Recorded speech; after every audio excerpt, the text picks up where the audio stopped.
नमस्कार, मेरा नाम आरती सिंह है। काफ़ी लोग मुझे जानते हैं क्योंकि मैं सोशल वर्क 20 साल से कर रही हूँ आपिल के अंदर। और जैसे कि जितेंद्र भाई ने अभी बहुत बढ़िया बात कही है कि ये जो हमने अपना कार्यालय खोला है हिंदू सम्राट सम्मेलन, ये आरएसएस से कनेक्टेड है, मुझे भी पता है ये बात। और आज हमारे भारत देश में सभी को पता है कि हिंदू जो हमारा धर्म है वो कितने संकट में है, वो किसी को उसकी गहराई या उसका है ना जो भय है वो आज किसी भी हिंदू के कानों तक या उसकी दृष्टि तक नहीं पहुंच रहा है। क्योंकि सारे जो हमारे हिंदू जितने भी हैं इस देश में नाम के हिंदू हैं, सारे के सारे, काम का कोई भी हिंदू नहीं है। मुझे माफ करिएगा अगर किसी को मेरी वाणी बुरी लगे तो, क्योंकि जब भी हिंदू सनातन धर्म की बात आती है जमीनी धरा पे काम करने की, तो वापी की संख्या जो है वो 7.5 लाख पब्लिक की है। अगर आप ये फ्री का भोजन भंडारा कहीं पे कराएंगे या गरबा कराइए, वहाँ पे आपको अनगिनत संख्या आपको लोगों की मिलेगी।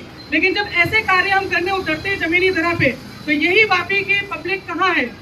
हम आज जिस धरती पे, जिस जमीन पे, जिस बिल्डिंग के पास ये काम कर रहे हैं, क्या उन तक ये बातें नहीं पहुंची है? उनको सुनाई नहीं देता है, उन्हें दिखाई नहीं देता है। इसका मतलब है कि हमारा हिंदू धर्म जो है ना वो तकलीफ में है, परेशान है। हम सभी लोग हम जागरूक करने के लिए, जगाने के लिए सारे प्रयास कर रहे हैं, लेकिन उन्हें जागना तो होगा। आप कौन सी निंद्रा में सो रहे हैं? कौन सी निंद्रा में आप सो रहे हैं? कुंभकर्ण की नींद में? लेकिन मैंने जब भी ये देखा है कि जब हमारे हिंदू सनातन धर्म बटा हुआ है, सब बटे हुए हैं, कोई उनको बांटा नहीं है। या तो धर्म के नाम पे बटे हैं, जात के नाम पे बटे हैं, भाषावाद के नाम पे बटे हैं, हर एक चीज के नाम पे बटे, ऊंच नीच, भेदभाव, अमीरी गरीबी। जब तक ये मानसिकता आपकी नहीं बदलेगी आप एकत्रित नहीं हो सकते हैं। हमारे जैसे लोग आके आपको उठा के धक्का मार के भी उठाएंगे, आप नहीं जागोगे।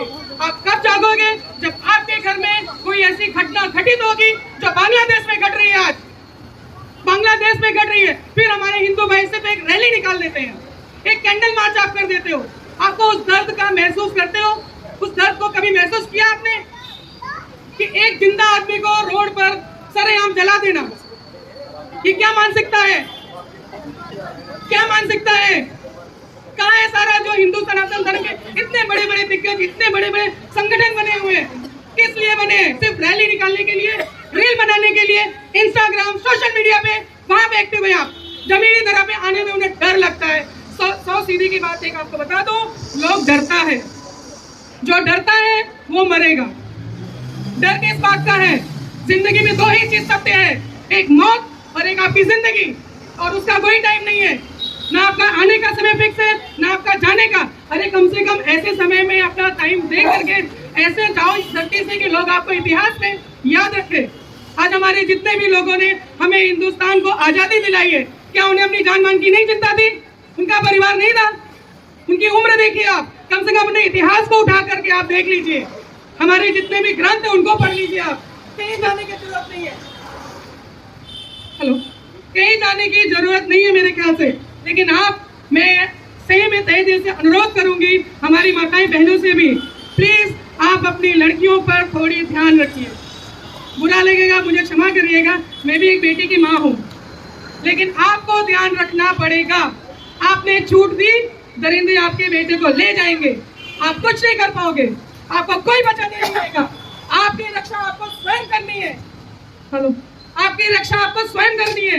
हर एक नारी को झांसी की रानी बनना ही पड़ेगा। हमारे ऊपर जब तकलीफ आएगी, ये बेचारे आदमी काम करेंगे या हमारी रक्षा करने आएंगे, हम अपनी रक्षा क्यों नहीं कर सकते? क्या कमी है हमें?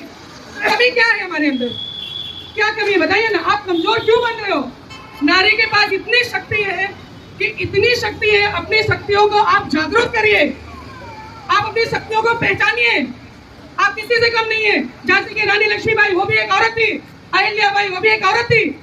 तो आप सोचिए जरा, एक औरत के कौन से सारे महापुरुष हमारे देश के पैदा हुए, उन्हें याद करिए। आप क्यों नहीं जागते हो? आप लोग कहाँ आप लोग सोए हैं? आप लोग अपने अड़ोस पर आप कितनी पार्टी करते हो? माफ करिएगा मुझे, मैं बहुत कटु शब्द बोलती हूँ। आप अपना टाइम वेस्ट कर रहे हैं। आप उसकी जगह भजन कीर्तन करिए, 10 महिलाएं मिल करके एकजुट बनाइए, कुछ सोचिए आगे के लिए, हमारे देश के लिए, ना सही अपने लिए, अपने आप के लिए, अपने परिवार के लिए।